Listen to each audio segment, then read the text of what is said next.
कर्जमाफीच्या मुद्द्यावरनं पुन्हा एकदा शेतकऱ्यांची थट्टा केल्याचा प्रकार समोर आलाय।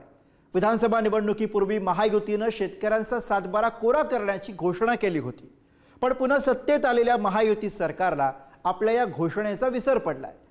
अशातच सरकारमधील मंत्र्यांकडून कर्जमाफीच्या मुद्द्यावरून बळीराजाची थट्टा चालवल्याचं दिसतंय। आधी राष्ट्रवादीचे मंत्री माणिकराव कोकाटे बरळले आणि आता त्यांच्याच पक्षाचे सहकार मंत्री बाबासाहेब पाटलांनी मुक्ताफळं उधळली आहेत। बघूया।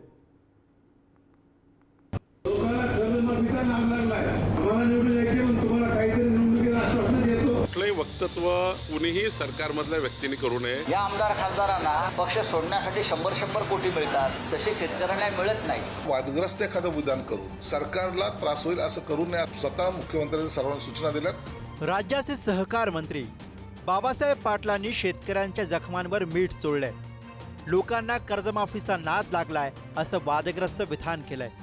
तर निवडून येण्यासाठी आश्वासनं द्यावी लागतात अशी मुक्ताफळं बाबासाहेब पाटलांनी उधळली आहेत। विशेष म्हणजे याआधी मंत्री माणिकराव कोकाटेंनी सुद्धा अकलेचे तारे तोडत कर्जमाफीच्या पैशात शेतकरी लग्न आणि साखरपुडे करतात असं बरळले होते। लोकांना कर्जमाफीचा नाद लागलाय, आम्हाला निवडून यायचे म्हणून तुम्हाला काहीतरी निवडणुकीत आश्वासन देतो।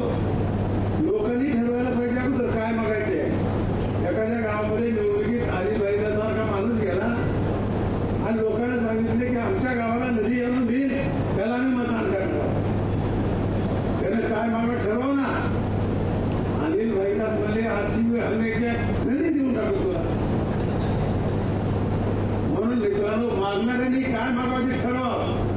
निवडणुकीत आम्हाला निवडून यायचे म्हणून आम्ही देखील आश्वासन देतो। या सगळ्या गोष्टीचा आपण विचार करायला पाहिजे। शेतीमध्ये गुंतवणूक आहे 1 रुपयाच तरी नाही, बिलकुल सरकार शेतीमध्ये गुंतवणुकीला पैसे देणार तुम्हाला। आता पोखराच्या माध्यमातून तुम्हाला पाईपलाईनला पैसे आहेत, इरिगेशनला पैसे आहेत, तुम्हाला क्रॉपला पैसे आहेत, शेततळ्याला पैसे आहेत, सगळ्याला पैसे आहेत। भांडवली गुंतवणूक कोण करतं? सरकार। शेतकरी करतं का? शेतकरी म्हणतो विम्याचे पैसे पाहिजे, याचे पैसे पाहिजे, मग साखरपुडे करा, मग लग्न करा।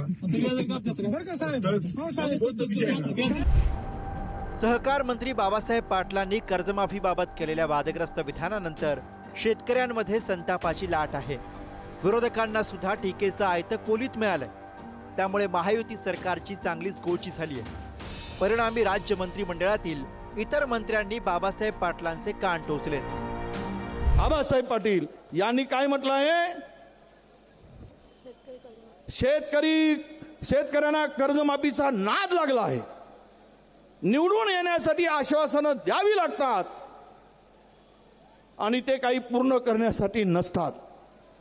वारे शाण्या, तुझी शेतकऱ्याच्या बांधावर जिरवल्याशिवाय शेतकरी राहणार नाही हा विश्वास देतो। कुठलंही वक्तव्य कुणीही सरकारमधल्या व्यक्तीने करू नये। शेतकरी आर्थिक अडचणीमध्ये आहे आणि शेतकऱ्यांची कर्जमाफी करण्याचा मॅनिफेस्टो संकल्पनामा आमच्या महायुतीने दिलेला होता। पात्र शेतकऱ्यांना कर्जमाफी करायची आणि त्यामध्ये मी आधीच सांगितलं होतं, कर्जमाफी कोणाची झाली पाहिजे की ज्यांना खऱ्या अर्थाने कर्जमाफीची गरज आहे। बरोबर आहे ते बोलतात ते कर्जमाफीचा नाद यासाठी लागलेला आहे कारण हे जे कृषी मंत्री आहेत किंवा आमदार आहेत, खासदार आहेत त्यांच्या पक्षाचे, ते शेतकऱ्यांची पिळवणूक करतात।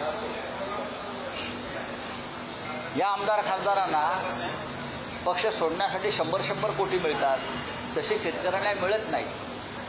जर तसे शेतकऱ्यांना 50-100 कोटी मिळाले तर नक्कीच ते कर्जमाफी मागणार नाही। याची दखल मुख्यमंत्री घेतील, निश्चित घेतील। मंत्र्यांनी काय विधान करावे नाही करावे आणि अशा वेळेला कोणतं विधान केलं पाहिजे नाही केलं पाहिजे याच्या सक्त सूचना मुख्यमंत्री साहेबांनी आणि इतर उपमुख्यमंत्री साहेबांनी, एकनाथ शिंदे साहेबांनी पण, अजितदादांनी पण सर्वांना दिलेले आहेत।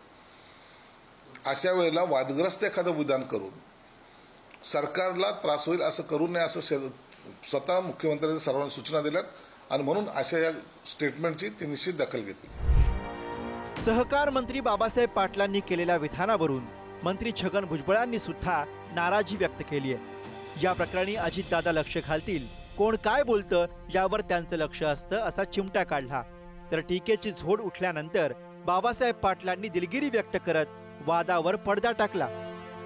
आता त्याला जे आमचे नेते आहेत त्याचं चुकीचं विधान आहे, म्हणजे आहेच ते, असं नाद लागणं वगैरे शब्द बोलणं. आता अजितदादा त्याच्यात लक्ष घालतील ना. अजितदादांचं सगळ्यांकडे लक्ष असतं, कोण काय बोलतं, कोण काय बोलतं, ते बोलतील त्यांना. मी बाबासाहेब पाटील सहकार मंत्री बोलतो. काल जळगाव येथे एका बँकेच्या उद्घाटनाच्या निमित्ताने गेला असताना आपल्याला ग्रामीण भागामध्ये अर्थव्यवस्था जर मजबूत करायची असेल तर शेतकऱ्यांनी दुधाकडे वळावं.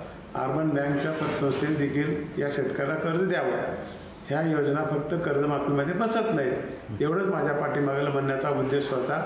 कोणाच्या भावना दुखावल्या असताना मी त्याबद्दल दिलगिरी व्यक्त करतो. खरं तर कर्जमाफी करा अशी मागणी घेऊन शेतकरी कधी सरकारच्या दारातही जात नाही.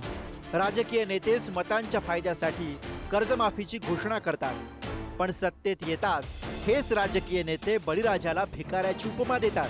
कर्जमाफीचा नाद लागलाय असं विधान करत सातत्यानं अपमान करतात. पण सरकार अशा मंत्र्यांना खर्चा रस्ता दाखवत नसल्यानं एकाला झाकलं की दुसरा उगवतोय अशी परिस्थिती निर्माण झाली आहे. भूषण चिंचोरे, पुढारी न्यूज, जळगाव.